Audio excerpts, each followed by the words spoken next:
I'm Abhiseet, and you're listening to Connected by mParticle, where we interview the people that help create some of the most beloved brands in the world. These folks have a unique ability to bring together seemingly unrelated people and technologies to deliver some truly amazing results.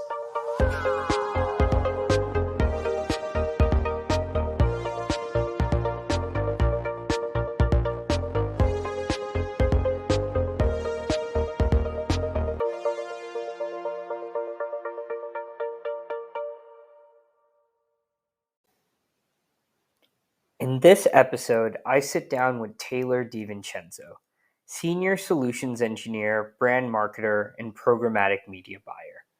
Having worked on all sides of the equation, from agency to tech provider to brand, Taylor shares his wisdom on how all sides can maximize the partnership.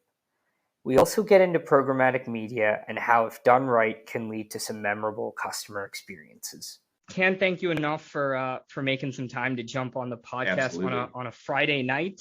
Yes, man.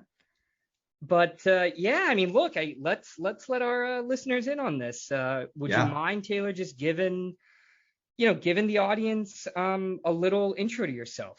Sure thing, man. Well, again, super appreciate you having me on. This is huge.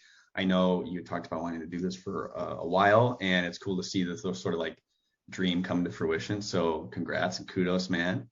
So I'm Taylor DiVincenzo. I have been working in digital for about 5 years or so now. I started off after college trying to be a teacher.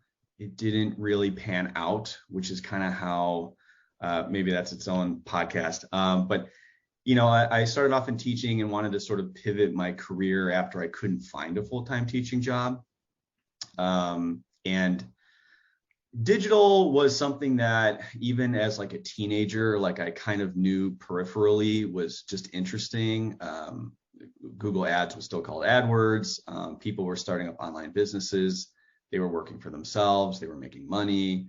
I thought, wow, that's so cool. Everyone is like doing this from behind a computer, and some of them are doing it by themselves. I would like to enter into that space. Yep. And so I didn't really know like what that looked like, and got my start basically helping out like a family-owned chimney company that was trying to stand up like an e-commerce arm. They wanted to sell chimney cleaning equipment to sweeps nationally. And I was only there for a little bit before they kind of folded the entire program, but it gave me enough of a taste of digital to want to just like keep doing it. So I kind of did a bunch of hustling, basically. I was cold emailing people on LinkedIn, reaching out to connections of mine from like the photography industry, because I had dabbled in that quite a bit, and seeing who knew agency contacts that I could just chat with. And eventually I got a woman named Rachel Clue, who still I believe is in the space, had a coffee with me and said, hey, we're hiring at my agency. I'm happy to refer you. And that's pretty much where it started, is, was agency side for a little over a year. Enjoyed it. Thought I was going to start off in paid search, and actually wound up in programmatic. Did not know anything about programmatic. Bit of a blessing in disguise because I grew to love it immediately. Yeah. So did the agency thing for a year. It was like, I tell everybody, it's like digital marketing boot camp when you work at an agency. And some people love it, some people hate it. I loved it for the year I was there, but I was ready to check new things out. So did the agency thing, was a trader, and then went brand side. And from that first agency experience until now, I've been fortunate to be a buyer, to be a seller, to work brand side, publisher side, and then even then working in a growth marketing mindset, and then also in like in on-site media sales mindset. So like I've gotten to play, fortunately, like a pretty unique, I've gotten to play wear all the hats. I've gotten to play all the parts. Right. And I think that, if there's any like success that I have experienced in my life, I think it's partly due to those multifaceted experiences I had, being, again, agency side, brand side, tech provider side, working for a DSP.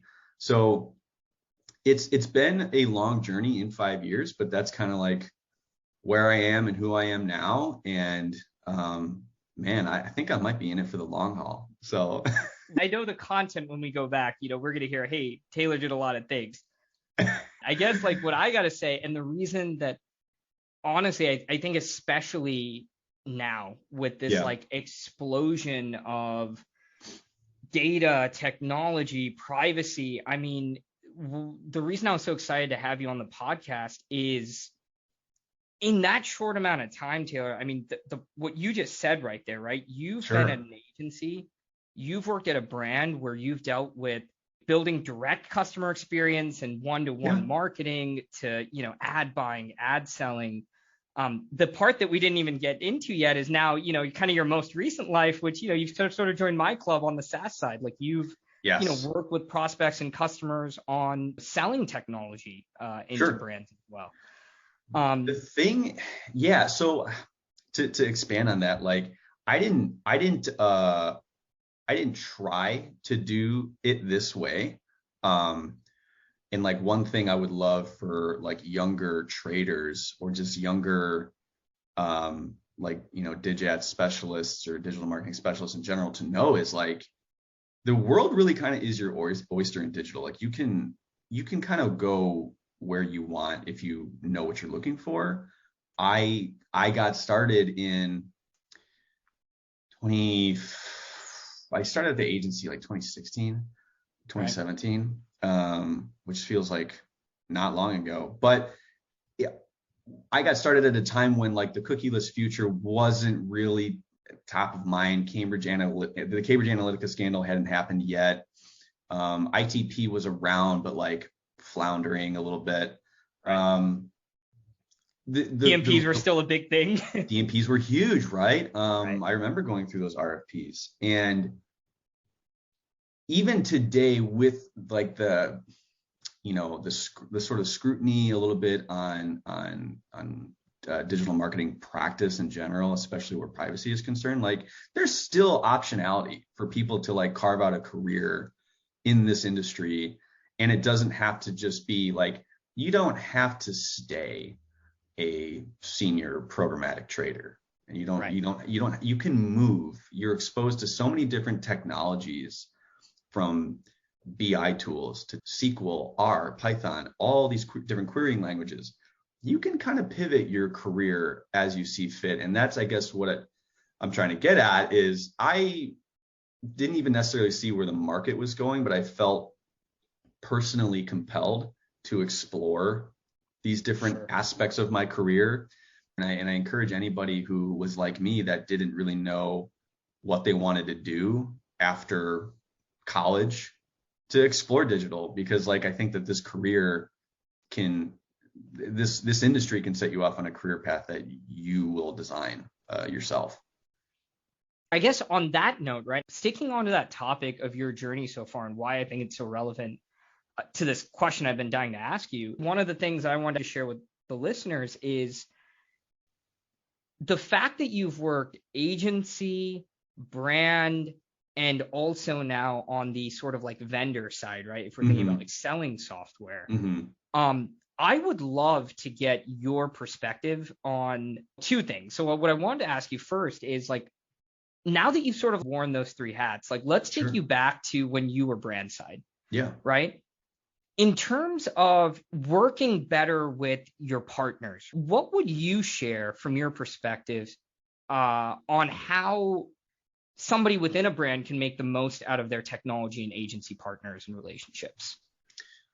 Yeah, I think that's actually a great question. So I found that, and this is from personal experience, I have found that most people who are maybe not building the softwares themselves, but are operating them. So again, like an agency trading desk or an agency social team, they're proficient in the usage of the platform, but I don't know that they always have understood like the philosophies driving platform functionalities or any platform feature. And I say that because oftentimes when I hear about people who are frustrated with like a tech provider that they work with, or just any other tech provider in the space, again, whether that's like a BI servicer or some data visualization tool, I always tend to hear like a lack of empathy from the end user. And I think that we maybe, I hesitate to say this, I think maybe as an industry, we have oversold some of our capabilities over the years. And you know, there's a little bit of like salesmanship that happens during like an RFP process, where a lot of people will laugh at this because they know it's true. Like, sellers will sell a product that like doesn't exist yet. It's not even on the product roadmap yet. But an end user of that product is turning around to their manager and their director and making a presentation going like, hey, this is what we're going to do. They told us we could do it. It's on the roadmap for Q2. We've got these 3 clients lined up to adopt it. And then it falters and someone gets yelled at, someone gets written up or whatever. Like, I mean, tactically speaking, this is what happens. And I think the best way to like leverage relationships with your like incumbent tech providers, or even someone new, is just to be honest. When we worked together from a client and provider relationship aspect, like I was very honest with you about what I saw were not failings, but like things that we needed help with that I didn't have answers for. And I was very willing to say to you, or to say to any other partner in the space, it's like, I don't know how to fix this problem. Let me spell it out for you a couple different ways so I know that you understand it, but then I would love your feedback on it. And I guess what I'm really getting at is I wish that there was more organic collaboration between like the client and the platform or the provider or whatever. Right. There tends to be just too much like song and dance. Let's sell the software. Let's sell the platform. We got them trained up. Okay, cool. Let's move on. Right. And you know that isn't successful, especially coming from like a CSM type role where you're facilitating and nurturing that client relationship after the sale. Right. I don't think that there is as much of that today as there should be. And I know that kind of sounds a little nebulous, but I think it's just old school customer service, collaboration. This industry moves at an alarmingly fast pace. Yep. I think if we just like took a second to like really flush out what it is we want or desire from a product, from a platform, from a feature, it becomes a lot easier to like prescribe that to like your partners. I'll say this, like, yeah, I'm listening to you, and of course, look, I'm biased, right? Like, I've only, at least in the world of like SaaS and tech, let's say that broadly, like I've only been on the vendor side, right? Selling into, into organizations, and then now sort of being on the other side of the house where, I sold the dream, like, let's figure out how the sausage is made a little bit. What I took out of what you just said there, having been somebody that has paid the bill, right? Like has sat at the brand that works with the vendor. And something I really appreciated even day one when we met up in Chicago and we were talking about, how could, the software we have support you and your use case? That, I think that was a key thing from day one. You never came across as someone that was like, I already know what should happen, and you have nothing vendor to add in addition to that. It's just, are you going to do this or are you not going to do this for me? And I see that attitude a lot. And and if I can, and that's not helpful, right? Because at the end of the day, right, there might be an alternate solution there. Maybe there isn't. Like there's there's no single software in the world that is everything for all people. But the process you just described is inherently not collaborative, because you have, again, the client saying to you, are you going to do this for me or are you not going to do this for me? Because I'll take my 100K, my 1 million, my 10 million elsewhere. And that attitude is really like toxic, I guess, for this type of industry. This may sound like common sense, but you're so right. Like, I mean, in my own experience, and I can only speak from one side of this, I can absolutely see the polar differences between the folks, the companies, the people that I have a transactional relationship with, and Sure. those that I feel like I have a real partnership with. Yeah. And segueing that, Taylor, sort of, because I want to be fair, because you straddled both sides. Like, let's talk about a little bit about Sure. the other side of that coin, Yeah. which is like, don't be, a snake oil salesman, don't be a used car salesman, right? Yes. But I gotta ask you, like, from a technology provider or agency perspective, trying to build a partnership or relationship with a brand, add value to a Yeah. brand, what's some advice, having been on the sales side of software now too, that you would give to an agency or, a solutions engineer at a tech company trying to sell in? Yeah. I mean, so one of the things that I see that creates success for both, like, again, like a solutions engineering team selling a product or like the client wanting it to be pitched to them, is I think you have to know what you want it to do. I think a lot of people were getting into like DMP RFPs and CDP RFPs and any of the new like buzzword tech tools that were coming out. Like, someone wants to have a meeting with a vendor about it, and sometimes I feel like it was always to like check a box so they could say to like their CMO that they met with so and so and big thumbs up, and they're going to draft us up like an MSA we can review. I think you need to come to these providers with an idea of, or like an initial scoping of what it is you want to do. And for me, it's like 1 to 4 things of like, if I'm selling the solution, I have 4 massively impactful examples that I want to show you, client, that I don't know your business as intimately as you do, but one of these is bound to check a box for you that really gets you excited, right. Organically excited. Right. From the being sold to side, I want to come to an RFP or a meeting or a demo or a pitch with my 1 to 4 use cases of like, here's what my clients are painfully asking me to solve for them. Let me pitch these back to this provider, this vendor, and see if we can't create some sort of like dynamic solution together again, or even if it's just a stopgap for a while. It does come down to that collaboration, but some people, they're not sure how to word that. I mean, right. In an industry that changes, like we said, like so consistently and so rapidly, it's hard to. It always ends up feeling we're playing this huge game of like telephone, whether it's some new acronym or some new media channel or some new media format drops, and everyone gets all hyped up. People don't have like a vernacular to talk about these tools with. Is it programmatic? Is it display? Is it OTT or is it digital video? Is it FEP or is it, or is it native? Like, you know what I mean? Sure. And so I think people, and that's just from a media standpoint, even from like a data standpoint, like where do you want to house this? Do you want to put this in the data warehouse? Isn't that like a data lake? No, that's not the same thing. Those are different. Like, is this structured data or unstructured? Like this industry gets so close to being too technical. So I think that you kind of have to know how too technical while losing sight of like what the heck it is we're even trying to do, which seeing to your point about trees, right.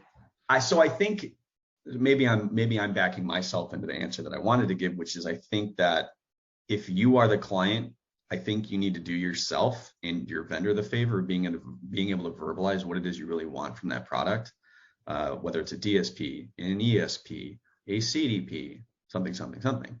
Right. Or if you're the agency representing the client, you need to know what it is that they want. And I feel for an agency team because like they're usually tasked with like managing clients across several verticals or different industries.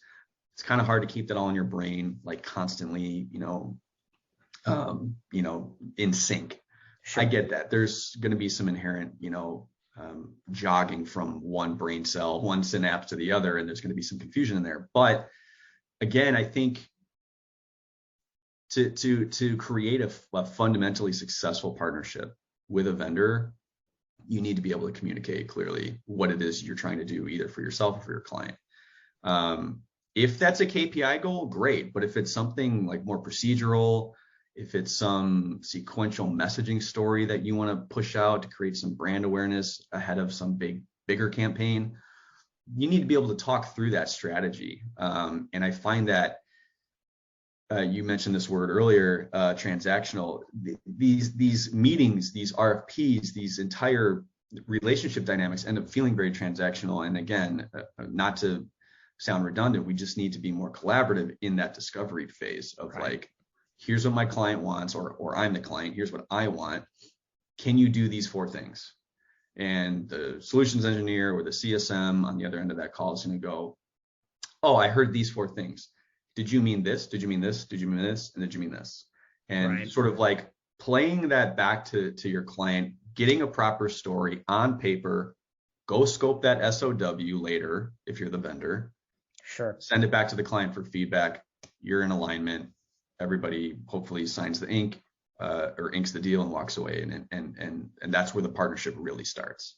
So I don't know if that adds the color that that we're looking for there, but I just think no, I mean, look, it does, Taylor, because I think and again, a bit of a loaded question, right? Because I sort of knew where we were gonna, I thought I knew where we were gonna come to. Okay. Which is, look, I mean, this is that point there is it's 2 sides of the same coin, right? Yeah. And I don't think we're saying, like, I know one side of the coin, and I could have my interpretation of what the other side of the coin might be. You bet on both sides of that coin. Yeah. I'm privileged in that regard. Sure. I just have the empathy, I guess, for both sides, because I get the urgency of a client wanting to please their client, who might be a customer, or it might be, if it's B2B, it's some other business.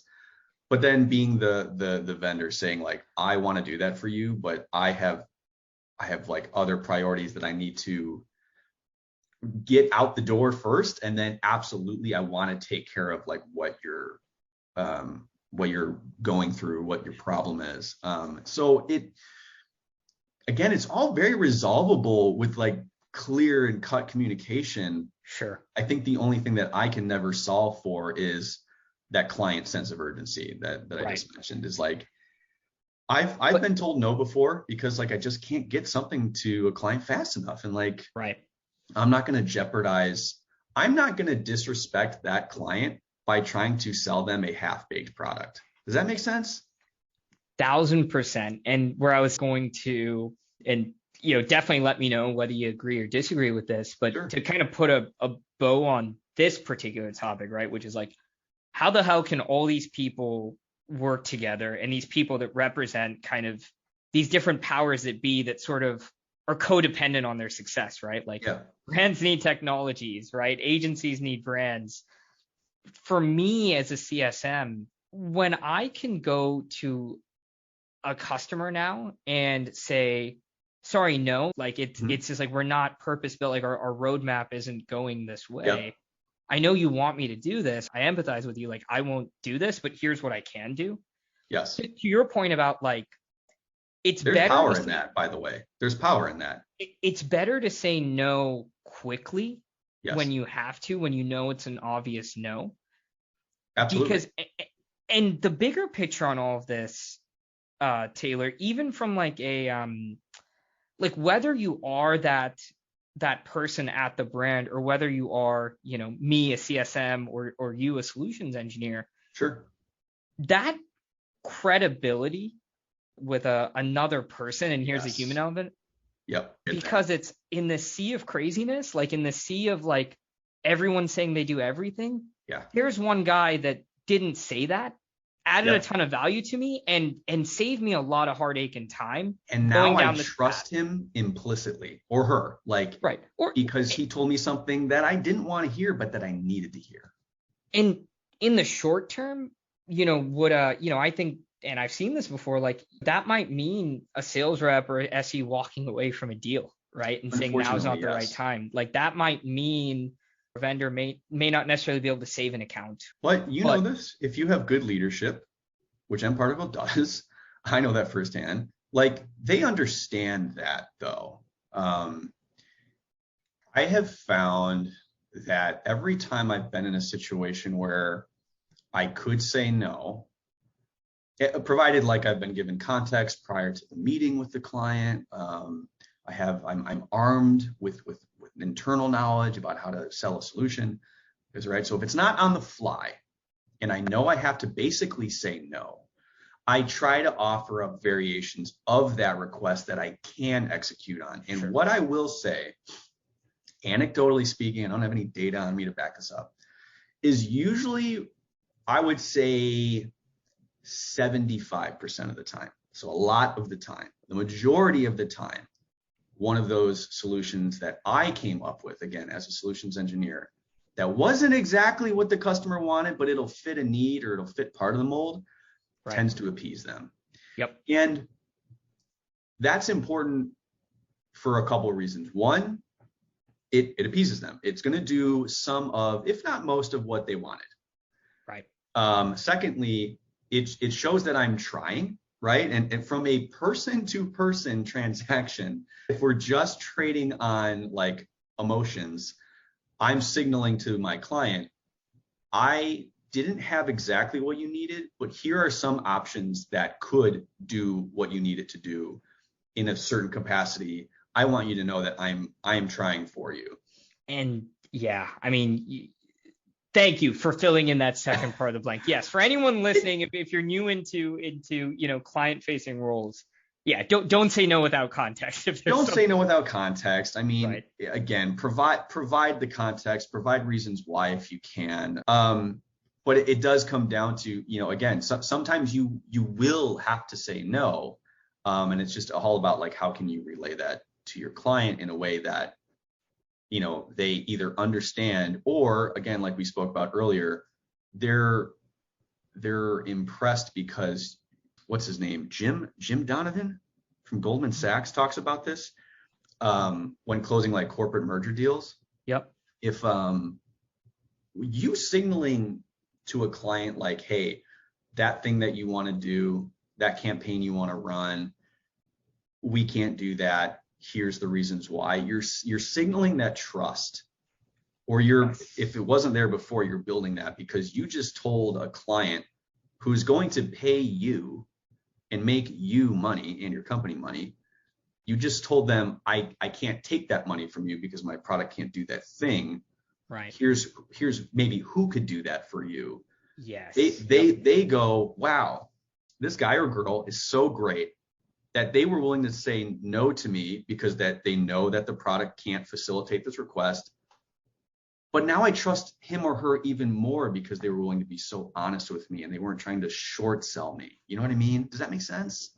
And the second part of that too, which is I think so key to saying no, is that part of it's effort, right? It's hey, I did effort, not to say, hey, this is not my lane or this is not my product. But the second part of what you said there, which is so much of, hey, I even just doing a little bit of research, tools like this or other vendors like this may actually meet this need that my software that I represent doesn't. Yeah. And you can, again, you could Google that in 5 minutes before a meeting starts. Exactly. Say, oh, I don't know, like BI tools feel like a dime a dozen sometimes. My top 5 BI tools that do blah, blah, blah. But moving along, and now let's geek out a little bit, because you said it, you're the programmatic guy, right? And I've always thought of you as that's sort of always been a little bit of your baby, something that even if you aren't directly working with, something you keep your eye on. Yeah. So I'll start with sort of a, and hopefully I'm not offending you or any programmatic folks out there. No, but look, advertising, just generally digital advertising. Like I pop open my phone, I'm getting blasted with display ads. Yeah. What it feels like any screen device, that I look at. And so I guess any advice on sort of how, given that there's such a limited attention and there's so much flying around, how a brand can build an ad program that drives results for the company, right? We still need tool. I mean, Sure. advertising works, right? That's why we do it. But Sure. hitting those company goals without necessarily driving your ultimate end users crazy. Absolutely, man. This is like, well, this is a loaded question, right? Because like It's huge. everyone's trying to solve this, right? Right. My take on this is actually kind of specific, because I have thought about this a lot, and I've seen it work and I've seen it not work. Right? I would hope so with the experiences I've had. So I think, so I used to work like very closely with audience data, that. So on-site behavioral data, and in conjunction with using like a basic site analytics suite tool, with like a partner like LiveRamp, I'll just say, I'm able to segment audiences and I'm able to take them places and run analysis on it, and see do they have a propensity to click a certain button or view a certain page. In doing that for such a long time, you inherently think about the user journey, specifically as it relates to like an app or a website, but it could be, OTT content too. Sure. Again, you're leading off with programmatic here. Like programmatic's big thing when its big tagline, like not too long ago, and it still kind of is like right time, right place, right message, right user, right site visitor, right? And I still think that I don't think ethos is the right word, but like that methodology is still ringing quite true.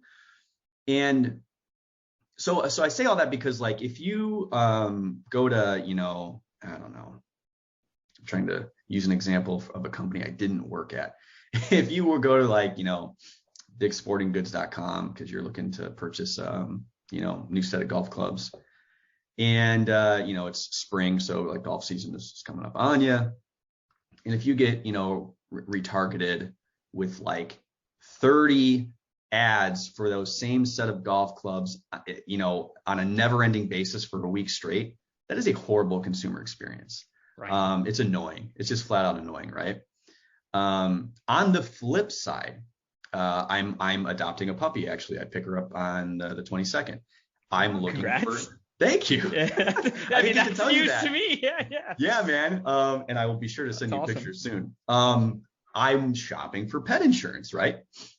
And I was and I'll name drop them. I'll give them credit where it's due. Lemonade is who I was doing the pet insurance quote through. Shout out to Lemonade. Shout out to Lemonade. It was a great process. I think I Google searched pet insurance, just classic, right? I don't know if they were the first paid ad, but they were one of the results that I recognized, and it was sure like they were definitely top 5 in the SERP. And I clicked on Lemonade, get a quote now, and I went through the entire process. And they ask you, they're going to collect PII from you. Like, just know that you're going to have to. There's a value exchange here. They're going to give me a quote in exchange for my information. Right. At the end, though, they asked for how old is the puppy, the pet that you're looking to purchase. And I said 8 weeks, which is like right around when you take them home. And they said, hold on, we can't insure. It was something like, we can't insure puppies like under 10 weeks.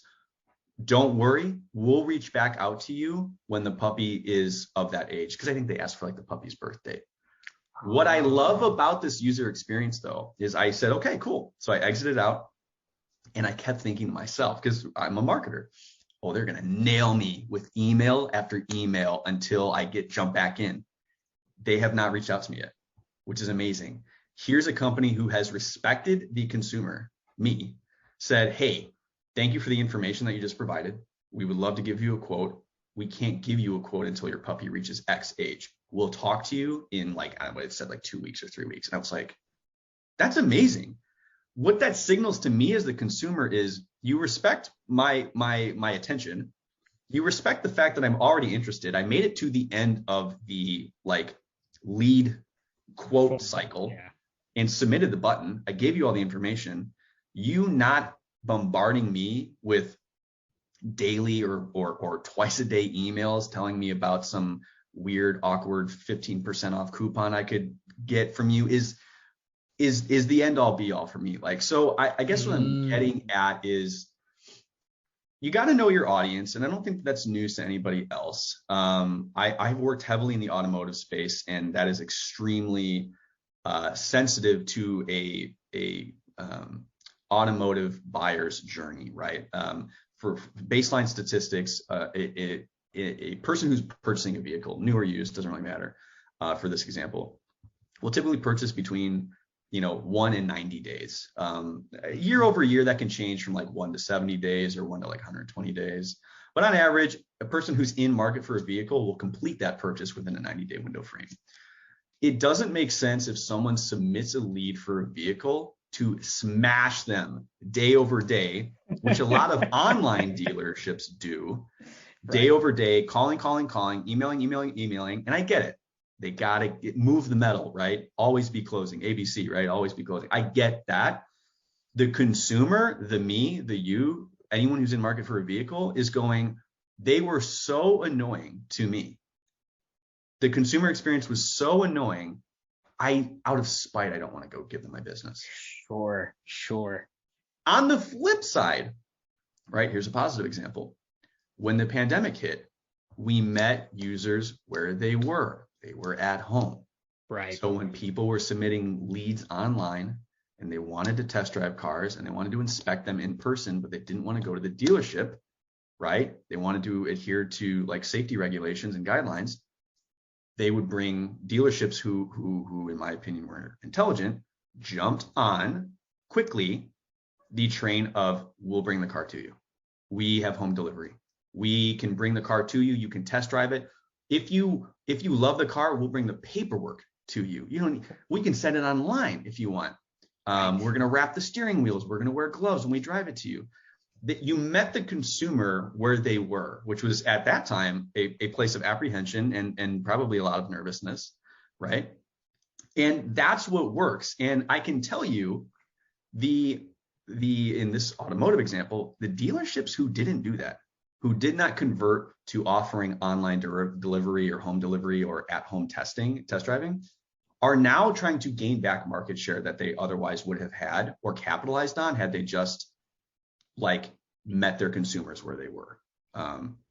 So that's kind of what I'm getting at. It's a basic principle, but execution year over year changes, and we as marketers need to be willing to like adhere to that change for our client's sake and for our anyone who's consuming our material for their sake as well. And Taylor, what I heard there, which is I'm so glad you took it there, and that final example, I think really puts the cherry on top. Like, I started the question, with programmatic and just ads, but I think what you just told me, and I think this makes all the sense in the world, it's the takeaway here really is you can't think about like, your social media ad program and your email marketing program and then your personal on-site programs and your store program as these like silos. Sure. Right? Because to your point about like going back to that lemonade example, because they knew, right? Because they use that data point of this guy's trying to insure a puppy and we can't help him yet. Yeah. So why bother him? Right. And that's Absolutely. Not sending you the emails.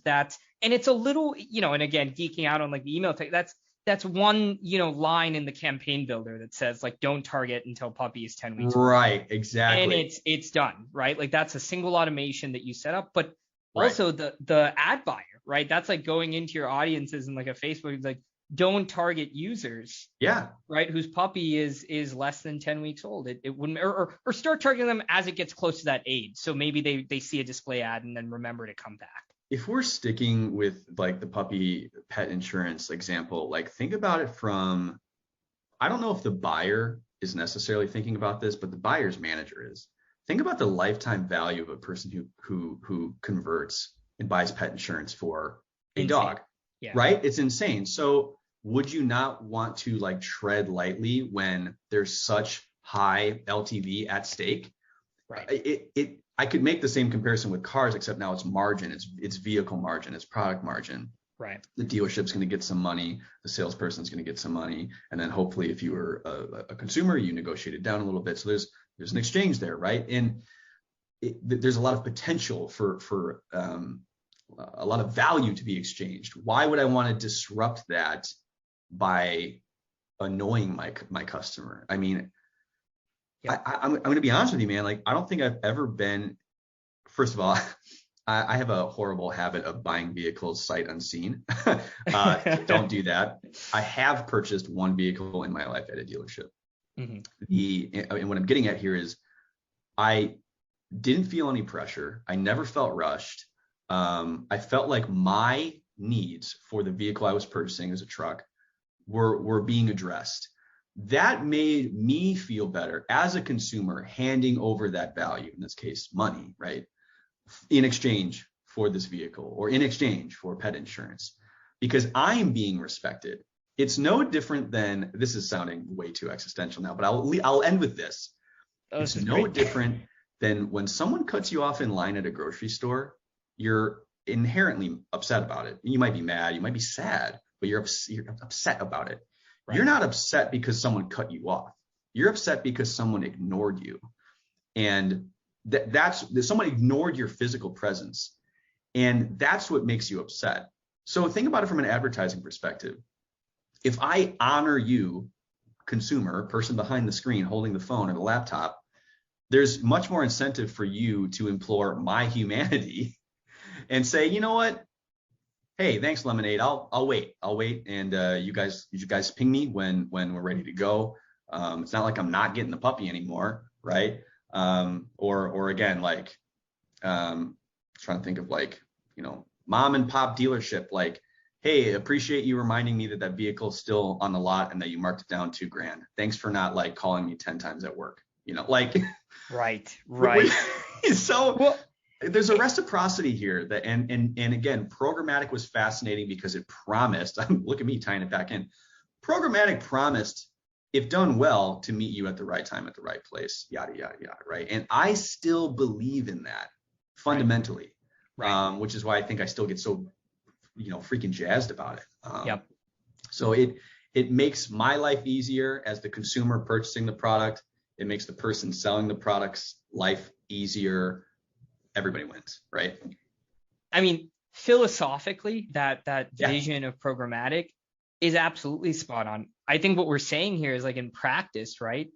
Yes. Take advantage of the fact that most people don't do this. Most people don't actually listen. They do blast you with 20, 15% off coupons in 3 days. It may seem like in the short term, hey, getting more emails out, getting as many display ads out for your brand is helping. And you might actually see, like, an influx of, like, clicks to your site and, you know, more people. But long term, how do you measure sort of the damage, and how do you want to kind of put yourself out? And it goes back, I mean, tagging around to trust. Like, this is building trust, even though you can't quite shake everyone's hand and have a conversation with them. And it's about listening. Let me put the digital spin on the end of that philosophical, like, question we're having here. Like, I hesitate to say this because I don't want it to sound like I'm speaking down to people or like I'm gaslighting anyone. You need to have some tool to, like, curate audience insights with, right? Bar none. Like if you don't have GA on your site, come on, man. Right. Girl. Like, right. Or some analytics. Like, you got to know what people are doing on your site. But I have to say that. Because, again, I have seen so many clients say, oh, we would love to know, like, what the top, like, pathways are on our site to conversion. You know, who can give that to you, like, loosely, is, like, Google Analytics, man. Like, yeah, right? It's just like you. My advice is you have to have some way of gauging audience metrics, whether that's engagement, audience insights. What do they look like in comparison to other audiences, even if it's third-party data out there? So partner up with someone, grab a free tool if you need to, like, while you sort of prove this out and vet this out to your boss. You have to have some component of that. A lot of the DSPs today have, like, DMP functionality to them, where they'll sort of derive automated audience insights for you. Use that for now until you can scale up.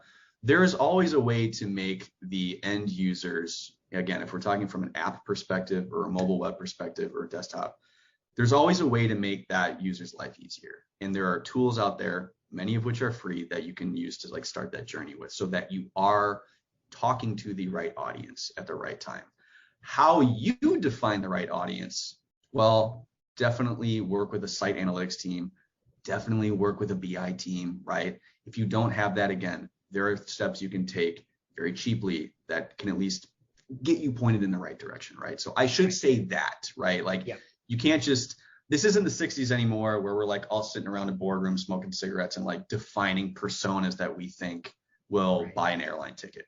That we have data now. We can iterate on that data hundreds and hundreds of times, right? We have machine learning models that can do that for us like in no time. So take advantage of those tools that are out there. And you know, if anyone has questions, they can hit us both up. Yeah. Hey, listen, if that, you know, for those listening, right, we'll blast, you know, make sure, you know, I write Taylor's address and You're right. No, now I sound like I'm doing, oh gosh, why am I blanking? I sound like I'm doing affiliate marketing. Yeah. If you sign up for this free tool through me, we both win. Oh man. Oh, alas, Taylor, we have gone. I mean, geez, man, this is what we call a friendship, right? When you get off of work, man. Yes. You know, it's 6:30 in Chicago. We're still having a conversation. I'm gonna let you go, right? But sure, before, man. And these are rapid fire. So they're gonna be 5 rapid fire. Okay. 4 of them are sort of like either or questions. Okay. And then the final one is like the hint is I'm a big foodie, so I'll give you that hint. But okay, man. I hope I don't mess this up. No. There's no right or wrong answer. But cool. First question. Yes. Pineapple on pizza? Yes or no? Yes, but only when it's like Hawaiian style pizza. Fair enough. Otherwise, no. Fair enough. Winter or summer sports? Summer sports. Have to. I'm in the Midwest. These winters are too long, man. Yeah. Summer, anything over winter. Summer sports. Love it. And no disagreements from me as somebody that sort of spent their whole existence and ancestral bloodline has been around the equator, more or less. Sure. LeBron or MJ? LeBron, man. People are gonna be upset that I said that, man. LeBron, real quick, I know these are rapid fire. While Michael Jordan is an absolute GOAT, LeBron, I think, is the star we all need. And he's just a good dude, man. Yeah. He's just a good dude. I've heard things said that Michael Jordan's not really a nice guy. LeBron's nice, man. You know. And listen, that's where it was LeBron or MJ. That was a question. And but you were thinking that context, Yes.